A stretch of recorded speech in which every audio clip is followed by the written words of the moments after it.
கர்த்தருடைய நாமத்திற்கு ஸ்தோத்திரம். ஒவ்வொரு நாளும் கேட்பதன் மூலம் ஒரு வருடத்தில் பைபிள் வாசிப்பை முடிக்க இந்த சேனல் உதவுகிறது. Please subscribe and support us. இன்றைய வேத பகுதி என்னாகமம் அதிகாரம் 27. யோசேப்பின் குமாரனாகிய மனாசேயின் குடும்பங்களில் மனாசேயின் குமாரனாகிய மாகீரின் மகனான கிளையாத்துக்கு பிறந்த ஏபேருக்கு புத்திரனாயிருந்த செலோப்பியாத்தின் குமாரத்திகளாகிய மக்லால், நோவால், ஒக்லால், மில்கால், திர்சால் என்பவர்கள் வந்து ஆசரிப்பு கூடார வாசலிலே மோசேக்கும் ஆசாரியனாகிய எலேயாசாருக்கும் பிரபுக்களுக்கும் சபை அனைத்திற்கும் முன்பாக நின்று, எங்கள் தகப்பன் வனாந்தரத்தில் மரணமடைந்தார். அவர் கர்த்தருக்கு விரோதமாக கூடின கோராகின் கூட்டத்தாரில் சேர்ந்தவர் அல்ல. தம்முடைய பாவத்தினாலே மரித்தார். அவருக்கு குமாரர் இல்லை. எங்கள் தகப்பனுக்கு குமாரன் இல்லாததினாலே அவருடைய பேர் அவருடைய வம்சத்தில் இல்லாமல் அற்று போகலாமா? எங்கள் தகப்பனுடைய சகோதரருக்குள்ளே எங்களுக்கு காணியாட்சி கொடுக்க வேண்டும் என்றார்கள். மோசே அவர்களுடைய நியாயத்தை கர்த்தருடைய சந்நிதியில் கொண்டு போனான். அப்பொழுது கர்த்தர் மோசேயை நோக்கி, செலோப்பியாத்தின் குமாரத்திகள் சொல்லுகிறது சரிதான். அவர்களுக்கு அவர்கள் தகப்பனுடைய சகோதரருக்குள்ளே சுதந்திரம் கொடுக்க வேண்டும். அவர்கள் தகப்பன் பின் வைத்த சுதந்திரத்தை அவர்களுக்கு கிடைக்கும்படி செய்வாயாக. மேலும் நீ இஸ்ரவேல் புத்திரரை நோக்கி, ஒருவன் குமாரன் இல்லாமல் மரித்தால் அவனுக்குரிய சுதந்திரத்தை அவன் குமாரத்திக்கு கொடுக்க வேண்டும். அவனுக்கு குமாரத்தையும் இல்லாதிருந்தால் அவனுக்குரிய சுதந்திரத்தை அவன் சகோதரருக்கு கொடுக்க வேண்டும். அவனுக்கு சகோதரரும் இல்லாதிருந்தால் அவனுக்குரிய சுதந்திரத்தை அவன் தகப்பனுடைய சகோதரருக்கு கொடுக்க வேண்டும். அவன் தகப்பனுக்கு சகோதரர் இல்லாதிருந்தால் அவனுக்குரிய சுதந்திரத்தை அவன் வம்சத்திலே அவனுக்கு கிட்டின உறவின் முறையானுக்கு சுதந்திரமாக கொடுக்க வேண்டும். இது கர்த்தர் மோசேக்கு கட்டளையிட்டபடியே இஸ்ரவேல் புத்திரருக்கு நியாய விதி பிரமாணமாய் இருக்க கடவது என்று சொல் என்றார். பின்பு கர்த்தர் மோசேயை நோக்கி, நீ இந்த அபாரிம் மலையில் ஏறி நான் இஸ்ரவேல் புத்திரருக்கு கொடுத்த தேசத்தை பார். நீ அதை பார்த்த பின்பு உன் சகோதரனாகிய ஆரோன் சேர்க்கப்பட்டது போல நீயும் உன் ஜனத்தாரிடத்தில் சேர்க்கப்படுவாய். சபையார் வாக்குவாதம் பண்ணின சீன் வனாந்தரத்தில் தண்ணீருக்கு அடுத்த விஷயத்தில் அவர்கள் கண்களுக்கு முன்பாக என்னை பரிசுத்தம் பண்ண வேண்டிய நீங்கள் என் கட்டளையை மீறினீர்களே என்றார். இது சீன் வனாந்தரத்தில் காதேஸ் ஊர் அருகே உண்டான மேரிபாவின் தண்ணீருக்கு அடுத்த காரியமே. அப்பொழுது மோசே கர்த்தரை நோக்கி, கர்த்தருடைய சபை மேய்ப்பன் இல்லாத மந்தையைப் போல் இராதபடிக்கு அந்த சபைக்கு முன்பாக போக்கும் வரத்துமாய் இருக்கும்படிக்கும் அவர்களை போகவும் வரவும் பண்ணும்படிக்கும் மாம்சமான யாவருடைய ஆவிகளுக்கும் தேவனாகிய கர்த்தர் ஒரு புருஷனை அவர்கள் மேல் அதிகாரியாக ஏற்படுத்த வேண்டும் என்றான். கர்த்தர் மோசேயை நோக்கி, ஆவியை பெற்றிருக்கிற புருஷனாகிய யோசுவா என்னும் நூனின் குமாரனை நீ தெரிந்து கொண்டு அவன் மேல் உன் கையை வைத்து அவனை ஆசாரியனாகிய எலேயாசாருக்கும் சபை அனைத்திற்கும் முன்பாக நிறுத்தி அவர்கள் கண்களுக்கு முன்பாக அவனுக்கு கட்டளை கொடுத்து, இஸ்ரவேல் புத்திரராகிய சபையார் எல்லாரும் அவனுக்கு கீழ்ப்படியும்படிக்கு உன் கனத்தில் கொஞ்சம் அவனுக்கு கொடு. அவன் ஆசாரியனாகிய எலேயாசாருக்கு முன்பாக நிற்க கடவன். அவன் நிமித்தம் அந்த ஆசாரியன் கர்த்தருடைய சன்னிதானத்தில் வந்து ஊரீம் என்னும் நியாயத்தினாலே ஆலோசனை கேட்க கடவன். அவருடைய கட்டளையின்படியே அவனும் அவனோட கூட இஸ்ரவேல் புத்திரராகிய சபையார் எல்லாரும் போகவும் அவருடைய கட்டளையின்படியே வரவும் வேண்டியது என்றார். மோசே தனக்கு கர்த்தர் கட்டளையிட்டபடியே யோசுவாவை அழைத்துக் கொண்டு போய் அவனை ஆசாரியனாகிய எலேயாசாருக்கும் சபை அனைத்திற்கும் முன்பாக நிறுத்தி அவன் மேல் தன் கைகளை வைத்து கர்த்தர் தனக்கு சொன்னபடியே அவனுக்கு கட்டளை கொடுத்தான்.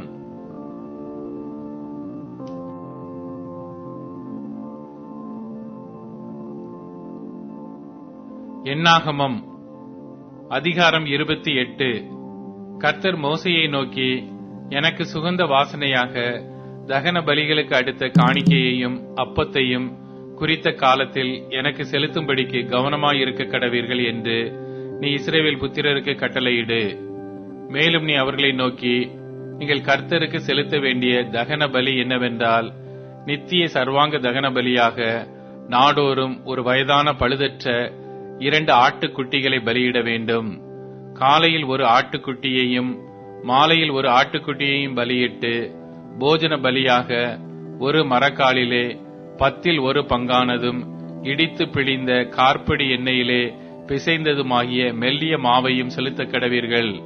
இது சீனாய் மலையிலே கட்டளையிடப்பட்ட நித்திய சர்வாங்க தகன பலி. இது கர்த்தருக்கு சுகந்த வாசனைக்கான தகன பலி. கார்ப்படி திராட்சை ரசம் ஒரு ஆட்டுக்குட்டிக்கு அடுத்த பானபலி. பரிசுத்த ஸ்தலத்திலே கர்த்தருக்கு அந்த ரசம் பானபலியாக வார்க்கப்பட கடவது. காலையின் போஜன பலிக்கும் அதன் பானபலிக்கும் ஒப்பாகவே மாலையில் மற்ற ஆட்டுக்குட்டியையும் கர்த்தருக்கு சுகந்த வாசனையான தகன பலியாக செலுத்த கடவீர்கள். ஓய்வு நாளிலோ போஜன பலிக்காக ஒரு வயதான பழுதற்ற 2 ஆட்டுக்குட்டிகளையும் 10 2 பங்கானதும் எண்ணெயிலே பிசைந்ததுமான மெல்லிய மாவையும் அதன் பான பலியையும் செலுத்த கடவீர்கள். நித்தமும் செலுத்தும் சர்வாங்க தகன பலியும் அதன் பான பலியும் அன்றி ஒவ்வொரு ஓய்வு நாளிலும் இந்த சர்வாங்க தகன பலியும் செலுத்தப்பட வேண்டும். உங்கள் மாத பிறப்புகளில் நீங்கள் கர்த்தருக்கு சர்வாங்க தகன பலியாக 2 காளைகளையும் ஒரு ஆட்டுக்கடாவையும் ஒரு வயதான பழுதற்ற 7 ஆட்டுக்குட்டிகளையும் செலுத்த கடவீர்கள். போஜன பலியாக ஒவ்வொரு காளைக்கு 10 3 பங்கானதும் எண்ணெயிலே பிசைந்ததுமான மெல்லிய மாவையும், போஜன பலியாக ஒரு ஆட்டுக்கடாவுக்கு 10 2 பங்கானதும் எண்ணெயிலே பிசைந்ததுமான மாவையும், போஜன பலியாக ஒவ்வொரு ஆட்டுக்குட்டிக்கு 10 1 பங்கானதும் எண்ணெயிலே பிசைந்ததுமான மாவையும் கர்த்தருக்கு சுகந்த வாசனையான சர்வாங்க தகன பலியாக செலுத்த கடவீர்கள். அவைகளுக்கேற்ற பான பலிகள் திராட்சை ரசத்தில் காளைக்கு அரைப்படியும், ஆட்டுக்கடாவுக்கு படியில் 3 1 பங்கும், ஆட்டுக்குட்டிக்கு கார்ப்படி ரசமுமாயிருக்க வேண்டும். இது வருஷம் முழுவதும் மாதந்தோறும் செலுத்தப்பட வேண்டிய சர்வாங்க தகன பலி. நித்தமும் இடப்படும் சர்வாங்க தகன பலியும் அதன் பானபலியும் அன்றி பாவ நிவாரண பலியாக கர்த்தருக்கு ஒரு வெள்ளாட்டுக்கடாவும் செலுத்தப்பட வேண்டும். 1 மாதம் 14 தேதி கர்த்தருக்கு உரிய பஸ்கா. அந்த மாதம் 15 தேதி பண்டிகை நாள். 7 நாளளவும் புளிப்பில்லாத அப்பம் புசிக்க வேண்டும். 1 நாளிலே பரிசுத்த சபை கூடுதல் இருக்க வேண்டும். அன்றைய தினம் சாதாரணமான யாதொரு வேலையும் செய்யலாகாது. அப்பொழுது நீங்கள் கர்த்தருக்கு சர்வாங்க தகன பலியாக 2 காளைகளையும் ஒரு ஆட்டுக்கடாவையும் ஒரு வயதான பழுதற்ற 7 ஆட்டுக்குட்டிகளையும், அவைகளுக்கேற்ற போஜன பலியாக எண்ணெயிலே பிசைந்த மெல்லிய மாவிலே காளைக்காக 10 3 பங்கையும், ஆட்டுக்கடாவுக்காக 10 2 பங்கையும், 7 ஆட்டுக்குட்டிகளில் ஒவ்வொன்றிற்காக 10 1 பங்கையும், உங்கள் பாவ நிவர்த்திக்கென்று பாவ நிவாரண பலியாக ஒரு வெள்ளாட்டுக்கடாவையும் செலுத்த கடவீர்கள். காலையிலே நித்தமும் செலுத்தும் சர்வாங்க தகன பலியையும் அன்றி இவைகளையும் செலுத்த கடவீர்கள். இந்த பிரகாரம் 7 நாளளவும் நாடோறும் கர்த்தருக்கு சுகந்த வாசனையான தகன பலி செலுத்த கடவீர்கள். நித்தமும் செலுத்தப்படும் சர்வாங்க தகன பலியையும் அதன் பான பலியையும் அன்றி இதையும் செலுத்த வேண்டும். 7 நாளிலே பரிசுத்த சபை கூடுதல் இருக்க வேண்டும். அதில் சாதாரணமான யாதொரு வேலையும் செய்யலாகாது.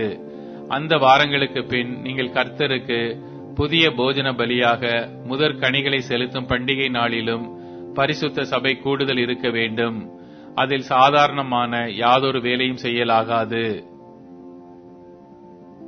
அப்பொழுது நீங்கள் கர்த்தருக்கு சுகந்த வாசனையான சர்வாங்க தகன பலியாக 2 காளைகளையும் ஒரு ஆட்டுக்கடாவையும் ஒரு வயதான 7 ஆட்டுக்குட்டிகளையும், அவைகளின் போஜன பலியாக எண்ணெயிலே பிசைந்த மெல்லிய மாவில் ஒரு காளைக்காக 10 3 பங்கையும், அந்த ஒரு ஆட்டுக்கடாவுக்கு 10 2 பங்கையும், 7 ஆட்டுக்குட்டிகளில் ஒவ்வொன்றிற்காக 10 1 பங்கையும், உங்களுக்காக பாவ நிவர்த்தி செய்யும்படிக்கு ஒரு வெள்ளாட்டுக்கடாவையும் செலுத்த கடவீர்கள். நித்திய சர்வாங்க தகன பலியையும் அதன் போஜன பலியையும் அதன் பான பலியையும் அன்றி இவைகளையும் செலுத்த கடவீர்கள். இவைகள் பழுதற்றவைகளாயிருக்க வேண்டும். 1 கொரிந்தியர் அதிகாரம் 1. தேவனுடைய சித்தத்தினாலே இயேசு கிறிஸ்துவின் அப்போஸ்தலன் ஆகும்படி அழைக்கப்பட்டவனாகிய பவுலும் சகோதரனாகிய சொஸ்தேனேயும் கொரிந்துவிலே கிறிஸ்து இயேசுவுக்குள் பரிசுத்தமாக்கப்பட்டவர்களாயும் பரிசுத்தவான்களாகும்படி அழைக்கப்பட்டவர்களுமாயிருக்கிற தேவனுடைய சபைக்கும் எங்களுக்கும் தங்களுக்கும் ஆண்டவராயிருக்கிற நம்முடைய கர்த்தராகிய இயேசு கிறிஸ்துவின் நாமத்தை எங்கும் தொழுது கொள்ளுகிற அனைவருக்கும் எழுதுகிறதாவது, நம்முடைய பிதாவாகிய தேவனாலும் கர்த்தராகிய இயேசு கிறிஸ்துவினாலும் உங்களுக்கு கிருபையும் சமாதானமும் உண்டாவதாக. கிறிஸ்துவை பற்றிய சாட்சி உங்களுக்குள்ளே ஸ்திரப்படுத்தப்பட்டபடியே நீங்கள் இயேசு கிறிஸ்துவுக்குள்ளாய் எல்லா உபதேசத்திலும் எல்லா அறிவிலும் மற்றெல்லாவற்றிலும் சம்பூர்ணமுள்ளவர்கள் ஆக்கப்பட்டிருக்கிறபடியால் அவர் மூலமாய் உங்களுக்கு அளிக்கப்பட்ட தேவ கிருபைக்காக நான் உங்களை குறித்து எப்பொழுதும் என் தேவனை ஸ்தோத்திரிக்கிறேன். அப்படியே நீங்கள் யாதொரு வரத்திலும் குறைவில்லாதவர்களாய் நம்முடைய கர்த்தராகிய இயேசு கிறிஸ்து வெளிப்படுவதற்கு காத்திருக்கிறீர்கள். நம்முடைய கர்த்தராகிய இயேசு கிறிஸ்துவின் நாளிலே நீங்கள் குற்றம் சாட்டப்படாதவர்களாய் இருக்கும்படி முடிவு பரியந்தம் அவர் உங்களை ஸ்திரப்படுத்துவார். தம்முடைய குமாரனும் நம்முடைய கர்த்தருமாயிருக்கிற இயேசு கிறிஸ்துவுடனே ஐக்கியமாயிருப்பதற்கு உங்களை அழைத்த தேவன் உண்மையுள்ளவர். சகோதரரே, நீங்கள் எல்லாரும் ஒரே காரியத்தை பேசவும் பிரிவினைகள் இல்லாமல் ஏக மனதும் ஏக யோசனையும் உள்ளவர்களாய் சீர் பொருந்தியிருக்கவும் வேண்டுமென்று நம்முடைய கர்த்தராகிய இயேசு கிறிஸ்துவின் நாமத்தினாலே உங்களுக்கு புத்தி சொல்லுகிறேன். ஏனெனில் என் சகோதரரே, உங்களுக்குள்ளே வாக்குவாதங்கள் உண்டென்று குலோவேயாளின் வீட்டாரால் உங்களை குறித்து எனக்கு அறிவிக்கப்பட்டது. உங்களில் சிலர் நான் பவுலை சேர்ந்தவன் என்றும் நான் அப்பல்லோவை சேர்ந்தவன் என்றும் நான் கேபாவை சேர்ந்தவன் என்றும் நான் கிறிஸ்துவை சேர்ந்தவன் என்றும் சொல்லுகிறபடியால் நான் இப்படி சொல்லுகிறேன். கிறிஸ்து பிரிந்திருக்கிறாரா? பவுலா உங்களுக்காக சிலுவையில் அறையப்பட்டான். பவுலின் நாமத்தினாலேயா ஞானஸ்நானம் பெற்றீர்கள்? என் நாமத்தினாலே ஞானஸ்நானம் கொடுத்தேன் என்று ஒருவனும் சொல்லாதபடிக்கு நான் கிறிஸ்புவுக்கும் காய்வுக்குமே அன்றி உங்களில் வேறொருவனுக்கும் ஞானஸ்நானம் கொடுக்கவில்லை. இதற்காக தேவனை ஸ்தோத்திரிக்கிறேன். ஸ்தேவானுடைய வீட்டாருக்கும் நான் ஞானஸ்நானம் கொடுத்ததுண்டு. இதுவும் அல்லாமல் இன்னும் யாருக்காவது நான் ஞானஸ்நானம் கொடுத்தேனா இல்லையா அறியேன். ஞானஸ்நானத்தை கொடுக்கும்படி கிறிஸ்து என்னை அனுப்பவில்லை, சுவிசேஷத்தை பிரசங்கிக்கவே அனுப்பினார். கிறிஸ்துவின் சிலுவை வீணாய் போகாதபடிக்கு சாதுரிய ஞானம் இல்லாமல் பிரசங்கிக்கவே அனுப்பினார். சிலுவையை பற்றிய உபதேசம் கெட்டு போகிறவர்களுக்கு பைத்தியமாயிருக்கிறது, ரட்சிக்கப்படுகிற நமக்கோ அது தேவ பலனாயிருக்கிறது. அந்தப்படி ஞானிகளுடைய ஞானத்தை நான் அழித்து புத்திசாலிகளுடைய புத்தியை அவமாக்குவேன் என்று எழுதியிருக்கிறது. ஞானி எங்கே? வேத பாரகன் எங்கே? இப்பிரபஞ்ச தர்க்க சாஸ்திரி எங்கே? இவ்வுலகத்தின் ஞானத்தை தேவன் பைத்தியமாக்கவில்லையா? எப்படி எனில், தேவ ஞானத்துக்கேற்றபடி உலகமானது சுய ஞானத்தினாலே தேவனை அறியாதிருக்கையில் பைத்தியமாக தோன்றுகிற பிரசங்கத்தினாலே விசுவாசிகளை ரட்சிக்க தேவனுக்கு பிரியமாயிற்று. யூதர்கள் அடையாளத்தை கேட்கிறார்கள், கிரேக்கர் ஞானத்தை தேடுகிறார்கள். நாங்களோ சிலுவையில் அறையப்பட்ட கிறிஸ்துவை பிரசங்கிக்கிறோம். அவர் யூதருக்கு இடரலாயும் கிரேக்கருக்கு பைத்தியமாயும் இருக்கிறார். ஆகிலும் யூதரானாலும் கிரேக்கரானாலும் எவர்கள் அழைக்கப்பட்டிருக்கிறார்களோ அவர்களுக்கு கிறிஸ்து தேவ பலனும் தேவ ஞானமாயிருக்கிறார். இந்தப்படி தேவனுடைய பைத்தியம் எனப்படுவது மனுஷருடைய ஞானத்திலும் அதிக ஞானமாயிருக்கிறது. தேவனுடைய பலவீனம் எனப்படுவது மனுஷருடைய பலத்திலும் அதிக பலமாயிருக்கிறது. எப்படி எனில், சகோதரரே, நீங்கள் அழைக்கப்பட்ட அழைப்பை பாருங்கள். மாம்சத்தின்படி ஞானிகள் அநேகர் இல்லை, வல்லவர்கள் அநேகர் இல்லை, பிரபுக்கள் அநேகர் இல்லை. ஞானிகளை வெட்கப்படுத்தும்படி தேவன் உலகத்தில் பைத்தியமானவைகளை தெரிந்து கொண்டார். பலமுள்ளவைகளை வெட்கப்படுத்தும்படி தேவன் உலகத்தில் பலவீனமானவைகளை தெரிந்து கொண்டார். உள்ளவைகளை அவமாக்கும்படி உலகத்தின் இழிவானவைகளையும் அற்பமாய் எண்ணப்பட்டவைகளையும் இல்லாதவைகளையும் தேவன் தெரிந்து கொண்டார். மாம்சமான எவனும் தேவனுக்கு முன்பாக பெருமை பாராட்டாதபடிக்கு அப்படி செய்தார். அந்தப்படி நீங்கள் அவராலே கிறிஸ்து இயேசுவுக்குட்பட்டிருக்கிறீர்கள். எழுதியிருக்கிறபடி மேன்மை பாராட்டுகிறவன் கர்த்தரை குறித்தே மேன்மை பாராட்டத்தக்கதாக அவரே தேவனால் நமக்கு ஞானமும் நீதியும் பரிசுத்தமும் மீட்பும் ஆனார். 1 கொரிந்தியர் அதிகாரம் 2. சகோதரரே, நான் உங்களிடத்தில் வந்தபோது தேவனை பற்றிய சாட்சியை சிறந்த வசனிப்போடாவது ஞானத்தோடாவது அறிவிக்கிறவனாக வரவில்லை. இயேசு கிறிஸ்துவை சிலுவையில் அறையப்பட்ட அவரையே அன்றி வேறொன்றையும் உங்களுக்குள்ளே அறியாதிருக்க தீர்மானித்திருந்தேன். அல்லாமலும் நான் பலவீனத்தோடும் பயத்தோடும் மிகுந்த நடுக்கத்தோடும் உங்களிடத்தில் இருந்தேன். உங்கள் விசுவாசம் மனுஷருடைய ஞானத்தில் அல்ல, தேவனுடைய பலத்தில் நிற்கும்படிக்கு என் பேச்சும் என் பிரசங்கமும் மனுஷ ஞானத்திற்குரிய நயவசனமுள்ளதாயிராமல் ஆவியினாலும் பலத்தினாலும் உறுதிப்படுத்தப்பட்டதாயிருந்தது. அப்படி இருந்தும் தேறினவர்களுக்குள்ளே ஞானத்தை பேசுகிறோம். இப்பிரபஞ்சத்தின் ஞானத்தை அல்ல, அழிந்து போகிறவர்களாகிய இப்பிரபஞ்சத்தின் பிரபுக்களுடைய ஞானத்தையும் அல்ல, உலகத் தோற்றத்திற்கு முன்னே தேவன் நம்முடைய மகிமைக்காக ஏற்படுத்தினதும் மறைக்கப்பட்டதுமாயிருந்த இரகசியமான தேவ ஞானத்தையே பேசுகிறோம். அதை இப்பிரபஞ்சத்து பிரபுக்களில் ஒருவனும் அறியவில்லை. அறிந்தார்களானால் மகிமையின் கர்த்தரை அவர்கள் சிலுவையில் அறைய மாட்டார்களே. எழுதியிருக்கிறபடி தேவன் தம்மில் அன்பு கூறுகிறவர்களுக்கு ஆயத்தம் பண்ணினவைகளை கண் காணவும் இல்லை, காது கேட்கவும் இல்லை, அவைகள் மனுஷனுடைய இருதயத்தில் தோன்றவும் இல்லை. நமக்கோ தேவன் அவைகளை தமது ஆவியினாலே வெளிப்படுத்தினார். அந்த ஆவியானவர் எல்லாவற்றையும் தேவனுடைய ஆழங்களையும் ஆராய்ந்திருக்கிறார். மனுஷனிலுள்ள ஆவியே அன்றி மனுஷரில் எவன் மனுஷனுக்குரியவைகளை அறிவான்? அப்படி போல தேவனுடைய ஆவியே அன்றி ஒருவனும் தேவனுக்குரியவைகளை அறிய மாட்டான். நாங்களோ உலகத்தின் ஆவியை பெறாமல் தேவனால் எங்களுக்கு அருளப்பட்டவைகளை அறியும்படிக்கு தேவனிலிருந்து புறப்படுகிற ஆவியையே பெற்றோம். அவைகளை நாங்கள் மனுஷ ஞானம் போதிக்கிற வார்த்தைகளாலே பேசாமல் பரிசுத்த ஆவி போதிக்கிற வார்த்தைகளாலே பேசி ஆவிக்குரியவைகளை ஆவிக்குரியவைகளோடே சம்பந்தப்படுத்தி காண்பிக்கிறோம். ஜென்ம சுபாவமான மனுஷனோ தேவனுடைய ஆவிக்குரியவைகளை ஏற்றுக்கொள்ளான். அவைகள் அவனுக்கு பைத்தியமாக தோன்றும். அவைகள் ஆவிக்கேற்ற பிரகாரமாய் ஆராய்ந்து நிதானிக்கப்படுகிறவைகள் ஆனதால் அவைகளை அறியவும் மாட்டான். ஆவிக்குரியவன் எல்லாவற்றையும் ஆராய்ந்து நிதானிக்கிறான். ஆனாலும் அவன் மற்றொருவனாலும் ஆராய்ந்து நிதானிக்கப்படான். கர்த்தருக்கு போதிக்கத்தக்கதாக அவருடைய சிந்தையை அறிந்தவன் யார்? எங்களுக்கோ கிறிஸ்துவின் சிந்தை உண்டாயிருக்கிறது. சங்கீதம் அதிகாரம் 73. சுத்த இருதயமுள்ளவர்களாகிய இஸ்ரவேலருக்கு தேவன் நல்லவராகவே இருக்கிறார். ஆனாலும் என் கால்கள் தள்ளாடுதலுக்கும் என் அடிகள் சறுக்குதலுக்கும் சற்றே தப்பிற்று. துன்மார்க்கரின் வாழ்வை நான் காண்கையில் வீம்புக்காரராகி அவர்கள் மேல் பொறாமை கொண்டேன். மரண பரியந்தம் அவர்களுக்கு இடுக்கண்கள் இல்லை. அவர்களுடைய பலன் உறுதியாயிருக்கிறது. நரர் படும் வருத்தத்தில் அகப்படார்கள். மனுஷர் அடையும் உபாதியை அடையார்கள். ஆகையால் பெருமை சரப்பணியைப் போல் அவர்களை சுற்றி கொள்ளும். கொடுமை ஆடையைப் போல் அவர்களை மூடிக்கொள்ளும். அவர்கள் கண்கள் கொழுப்பினால் எடுப்பாய் பார்க்கிறது. அவர்கள் இருதயம் விரும்புவதிலும் அதிகமாய் நடந்தேறுகிறது. அவர்கள் சீர்கெட்டு போய் அகந்தையாய் கொடுமை பேசுகிறார்கள், இருமாப்பாய் பேசுகிறார்கள். தங்கள் வாய் வானமட்டும் எட்ட பேசுகிறார்கள். அவர்கள் நாவு பூமி எங்கும் உலாவுகிறது.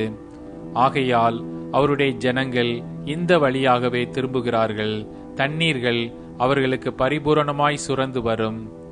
தேவனுக்கு அது எப்படி தெரியும்? உன்னதமானவருக்கு அதை பற்றி அறிவு உண்டோ என்று சொல்லுகிறார்கள். இதோ இவர்கள் துன்மார்க்கர். இவர்கள் என்றும் சுக ஜீவிகளாயிருந்து ஆஸ்தியை பெருக பண்ணுகிறார்கள்.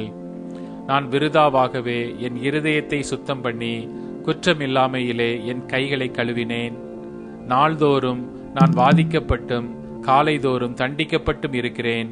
இவ்விதமாய் பேசுவேன் என்று நான் சொன்னேனானால் இதோ உம்முடைய பிள்ளைகளின் சந்ததிக்கு துரோகியாவேன். இதை அறியும்படிக்கு யோசித்து பார்த்தேன். நான் தேவனுடைய பரிசுத்த ஸ்தலத்துக்குள் பிரவேசித்து அவர்கள் முடிவை கவனித்து உணரும் அளவும் அது என் பார்வைக்கு விசனமாயிருந்தது.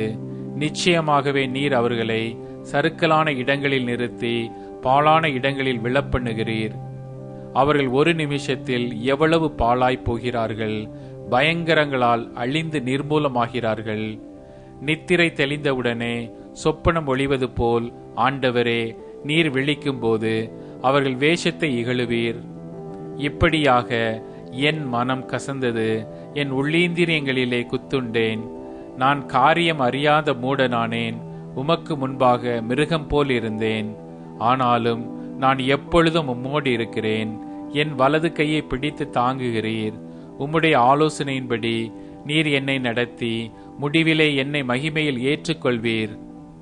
பரலோகத்தில் உம்மை அல்லாமல் எனக்கு யார் உண்டு? பூலோகத்தில் உம்மை தவிர எனக்கு வேறே விருப்பம் இல்லை. என் மாம்சமும் என் இருதயமும் மாண்டு போகிறது. தேவன் என்னென்றைக்கும் என் இருதயத்தின் கண்மலையும் என் பங்குமாயிருக்கிறார். இதோ உம்மை விட்டு தூரமாய் போகிறவர்கள் நாசமடைவார்கள். உம்மை விட்டு சோரம் போகிற அனைவரையும் சங்கரிப்பீர். எனக்கோ தேவனை அண்டிக் கொண்டிருப்பதே நலம். நான் உமது கிரியைகளை எல்லாம் சொல்லி வரும்படி கர்த்தராகிய ஆண்டவர் மேல் என் நம்பிக்கையை வைத்திருக்கிறேன்.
வாசல் 12 பிரபையுள்ள ரத்தின பொன் மண்டபங்களே. முத்து வாசல் 12 பிரபையுள்ள ரத்தின பொன் மண்டபங்களே. ஏசுநாத ஜோதி அல்ல வேறிலெங்கும் ஏதும் இல்லை. ஏசுநாத ஜோதி அல்லால் வேறிலெங்கும் ஏதும் இல்லை. நாம் எல்லோரும் ஆர்ப்பரிப்போம். அல்லேலூயா அல்லேலூயா. பரமராஜன் தங்கும் மகிமை. பரலோக தூதர் பாத சேவை செய்யும் மாளிகை. பரமராஜன் தங்கும் மகிமை. பரலோக தூதர் பாத சேவை செய்யும் மாளிகை.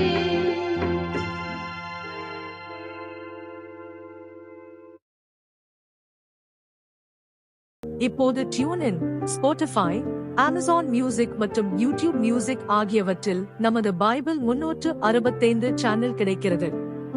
ஃபாலோ பண்ணுங்க.